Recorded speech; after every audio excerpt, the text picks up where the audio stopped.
Hello everyone. Finally अभी जो है छत्तीसगढ़ मामले में बीएड वर्सेस बीटीसी में सुनवाई हो रही थी। सुनवाई एक्चुअली में अभी हो ही रही है। लंच जो है लंच ब्रेक हुआ है, तो अभी तक जो है क्या हाल रहा कोर्ट का मैं बता दूं। 2 घंटे तक जो है सुनवाई चली है। बीएड वालों के बीएड के एडवोकेट्स जो थे खुलकर उन लोगों ने बोला है, अपनी बातों को रखा है।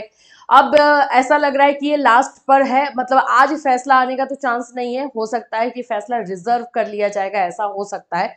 फिर फिलहाल जो है लंच ब्रेक के बारे में इसमें पता चलेगा। अभी तक जो अपडेट है मैं वो आपको दे दूं, क्योंकि अच्छी खासी जो है बहस हो रही है। तो बीएड वर्सेस बीटीसी में छत्तीसगढ़ वाले मामले में, जिसमें ऐसा लग रहा था कि ये मामला तो एक तरफा है, पूरी तरीके से डीएलएड के पक्ष में है, बीएड वालों का कुछ नहीं हो सकता, बट आज बीएड के एडवोकेट्स ने खोद खोद करके यहां वहां से इतने सारे रूल्स निकाले हैं कि ऐसा लग रहा है कि नहीं भाई, ऐसा इजीली नहीं लिया जा सकता। अभी आगे और भी है, इसमें जो भी चीजें चलेंगी उसे आपको अपडेट दिया जाएगा। फिलहाल जो हुआ है वो मैं आपको बता देती हूँ। सबसे पहले जो स्टार्टिंग ही हुआ है वो स्टार्टिंग बीएड के क्वालिफिकेशन को लेकर के हुआ कि भाई बीएड क्वालिफाई है नहीं है। इसको लेकर के ढेर सारी माथापच्ची जो है बोल सकते हो कि हुई, कि बीएड के क्वालिफिकेशन पर बात हुई। जस्टिस धूलिया जो है ना, एक तरह से ऐसा कभी कभी लगता है कि मन बना करके रखे हुए हैं कि भाई क्या हमें फैसला देना है, और वो बीच बीच में बोलते रहते हैं कि बीएड क्वालिफिकेशन जो है पीआरटी के लिए नहीं है, प्राइमरी के लिए तो बीएड जो है क्वालिफिकेशन ही नहीं है। आप इसको हायर बोलो जो बोलो, लेकिन प्राइमरी के लिए नहीं है अकॉर्डिंग टू रूल। तो जस्टिस धूलिया भी अपना पॉइंट ऑफ व्यू बीच बीच में जो है दे रहे थे। इनफैक्ट बीएड के एडवोकेट को भी कहीं कहीं पर काट रहे थे। वो सारी चीजें मैं भी बताऊंगी। यहाँ पर जो है 11 अगस्त 2023 के फैसले के बाद बोला गया कि BEd is not qualification. Meenakshi ma'am ने भी इसमें जो है चीजें बताई हैं। यहाँ पर छत्तीसगढ़ को लेकर के स्पेशली बात हो रही है। अब बोला जा रहा है कि हमें जो फैसला आया है वो ठीक है, 11 अगस्त को फैसला है, लेकिन हम जो बात कर रहे हैं स्टेट छत्तीसगढ़ के बारे में बात करें, यहाँ के नियमों के अकॉर्डिंग बात करेंगे, यहाँ पे जो जो चीजें हुई हैं उसके अनुसार बात करेंगे। इसमें जो है मीनाक्षी मैम ने यह भी बोला कि इसमें अपॉइंटमेंट जो है सितंबर में लिया गया है। सितंबर 2023 में इसका अपॉइंटमेंट हुआ छत्तीसगढ़ में, जबकि 11 अगस्त 2023 को ऑलरेडी फैसला आ चुका है।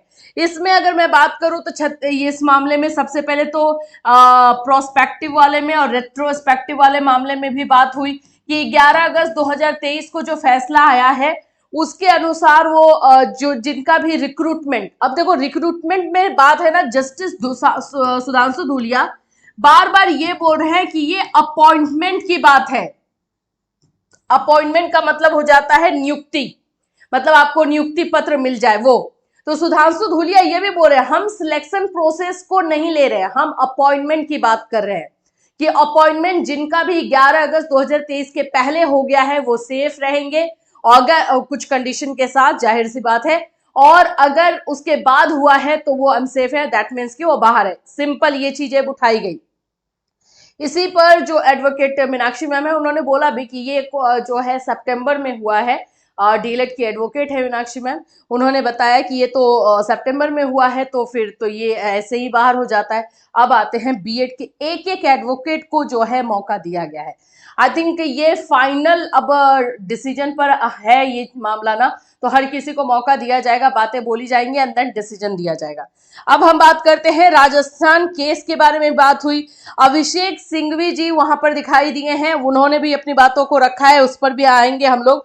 राजस्थान केस के मामले को उठाया गया था कि राजस्थान में जब 2018 वाले गैजेट को हटाया गया, तो और उसके बाद वो रूल के अकॉर्डिंग पूरा हटा नहीं था, तभी भी बीएड को नहीं शामिल किया गया, लॉ के अगेंस्ट था। इस पर जो है जस्टिस सुधांशु धूलिया ने एग्री भी किया कि हाँ ये बिल्कुल सही है। इन्होंने ये अब देखो, अब जिस जिस पॉइंट्स पर बात हुई है ना बीएड का, वो मैं बताती हूँ। आज कुछ अलग अलग पॉइंट्स रखा गया है। यहाँ पे बोला गया है कि विदाउट बीएड जो है पहले बहुत सारी वैकेंसीज जहां जहां पे 1 to 5 में वैकेंसीज आती थी वो खाली रह जाता था, तो विदाउट बीएड जो है सीट्स जो है वैकेंट रह जाते हैं। इसके बारे में एक बात उठाया गया और इस पर इसको प्रूव करके आंकड़ों के तहत, डेटा के तहत दिखाया गया। ठीक, एक ये पॉइंट था। दूसरा जो पॉइंट इसमें बताया गया एडवर्टाइजमेंट को लेकर के, कि ये जो एडवर्टाइजमेंट है वो तो पहले आया था, है ना।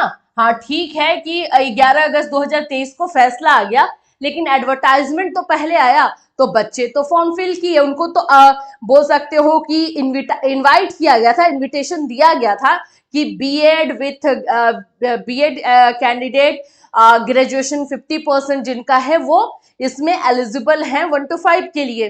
तो एडवर्टाइजमेंट तो पहले आया, एडवर्टाइजमेंट पर बात हुई कि वो पहले आया, उसमें इनवाइट किया गया था, ये सारी चीजें जो है दी गई। फिर है कि जो अब देखो यहाँ पे मामला ना किस तरह से बीएड एडवोकेट ने आज निकाला है, ये आज लग रहा था कि होमवर्क करके ये लोग आए थे। एडवर्टाइजमेंट पे बात हुई, अब बात किया गया सिलेक्शन पे कि जिस सिलेक्शन प्रोसेस के तहत बच्चों का, स्टूडेंट का, बीएड ही कैंडिडेट का सिलेक्शन हुआ है, उसमें वो लोग क्वालिफाई किए हैं, जो प्रोसेस दिया गया था उसमें उन लोगों का क्वालिफाइड है। तो हम जो है सिलेक्शन प्रोसेस में क्वालिफाइड कैंडिडेट को ना ले, जो कि क्वालिफाइड हैं, अपने नॉर्म्स के परसेंटेज जो भी रखा गया था, कट ऑफ रखा गया था, उसके आधार पर उनको हम ना ले, और जो नॉन क्वालिफाइड है, जो क्वालिफाइड नहीं कर पाए हैं, हाँ आज ये लोग हटेंगे तब जाकर के वो लोग उस सीट पर आ सकते हैं, राइट। यहाँ पे बात डीएलएड कैंडिडेट के लिए वो लोग कर रहे थे कि जो सिलेक्ट नहीं हुए हैं डीएलएड कैंडिडेट, दैट मीन्स कि वो क्वालिफाइड नहीं हुए, वो बोल सकते हो कट ऑफ के अकॉर्डिंग उनका मार्क्स नहीं था, आज इनको हटाया जाएगा तब वो लोग यहाँ पर आएंगे। तो ये एक पॉइंट उठाया गया कि नॉट क्वालिफाइड को हम लोग रख ले, क्वालिफाइड को हटा करके, ये बात उठाई गई। प्रोस्पेक्टिव वाली बात उठाई गई। बीएड का, जिनका बीएड कैंडिडेट्स का सिलेक्शन हुआ है वो लार्ज नंबर में है कैंडिडेट। फिर उसके बाद में एक चीज जो है जिसको हम लोग हमेशा से बोलते भी रहते थे कि ये बात क्यों नहीं उठाया जा रहा है कि डीएलएड जो है वो ग्रेजुएशन में भी 6 to 8 में भी अप्लाई करता है, और DElEd is also qualification who are eligible for 6 to 8। ये बात क्यों नहीं उठाया जा रहा है, ये बात भी आज उठाया गया है। तो आज तो पॉइंट्स मुझे भी लगा कि हाँ अच्छा खासा दिया गया है, और जो सबसे इम्पोर्टेंट बात और जिस पर सुधांशु धूलिया जो है क्वेश्चन करते हुए नजर आए, समझने की कोशिश कर रहे थे, वो था छत्तीसगढ़ सर्विस रूल।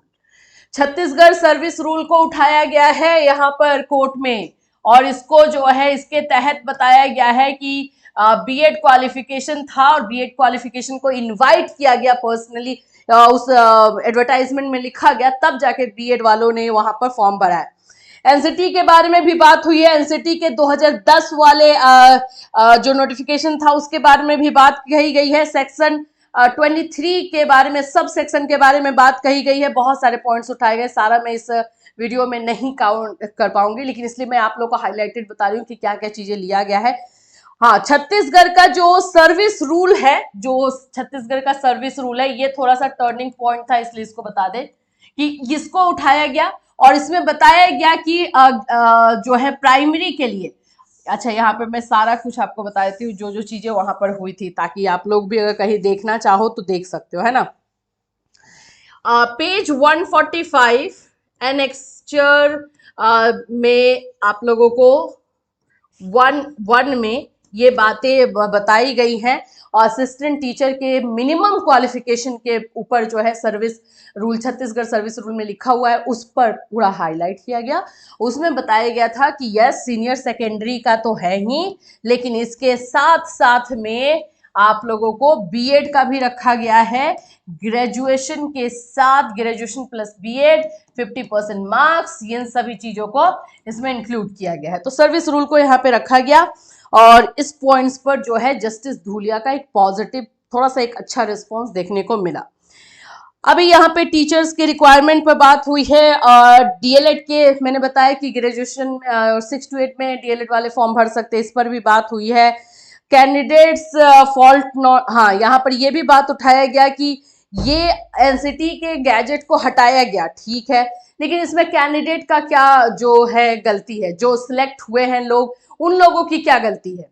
उन लोगों को तो नहीं पता ना कि ये रूल रेगुलेशन सही से बन रहा है या नहीं बन रहा है, तो उनको पनिशमेंट क्यों दिया जाए। कहने का मतलब है कि बीएड वालों को पनिशमेंट क्यों दिया जाए जब उनकी गलती नहीं है। तो ऐसे करके बहुत सारे तमाम क्वेश्चन उठाए गए हैं, और जस्टिस धूलिया आज अच्छे से चीजों को सुन रहे थे, बट कहीं कहीं पर वो ये बात भी बोल रहे थे कि हम अकॉर्डिंग टू रूल चल रहे हैं, अकॉर्डिंग टू लॉ चल रहे हैं, एंड अकॉर्डिंग टू लॉ जो है 1 to 5 में बीएड एलिजिबल नहीं है। अब देखो क्या होता है, क्या क्या चीजें आती हैं। अभी फिलहाल तो बीएड के एडवोकेट्स ही बोल रहे थे तो पॉजिटिव ही लग रहा था, सब कुछ लग रहा था कि हाँ हाँ ये भी सही है। अब डीएलएड के एडवोकेट्स बोलेंगे तो उन पर भी वैसा ही लगेगा। हाँ ये जरूर है कि आज ज्यादा कुछ नहीं देखने को मिलेगा, हो सकता है कि डिसीजन को आज सेव कर लिया जाए, डिसीजन को जो है नेक्स्ट टाइम में सुनाया जाए और आज आर्गुमेंट का फाइनल दिन हो, ये हो सकता है।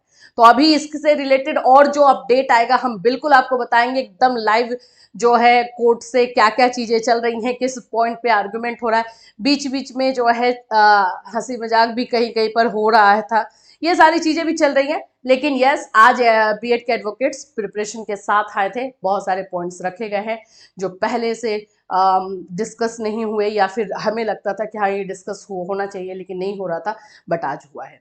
तो इससे रिलेटेड जो और दूसरी अपडेट आएगी डेफिनेटली आपको बताया जाएगा, तो हमारे साथ बने रहिएगा। फिलहाल के लिए यही अपडेट है। Till then take care everyone.